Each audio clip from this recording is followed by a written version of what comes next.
Всем привет! Очередной заказ. Нож ивенкийский, как я называю его. Так, ножны кожа,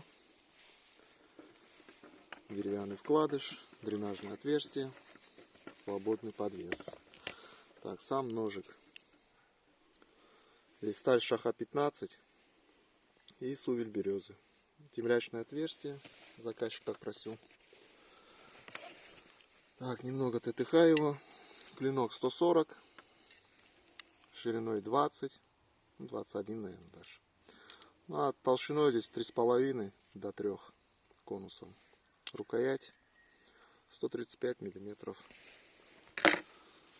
Такой вот ивенкийский. Нож поедет в Тюменскую область. Заточенный, подточенный.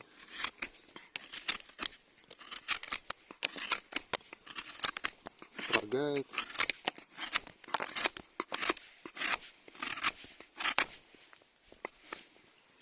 Все отлично. Смола налипла. Не важно.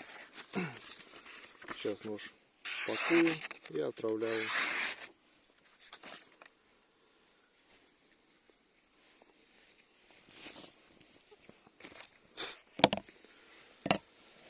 Такой ножичек.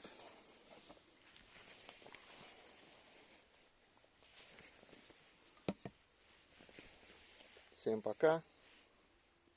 Хозяин, встречай свой ножик.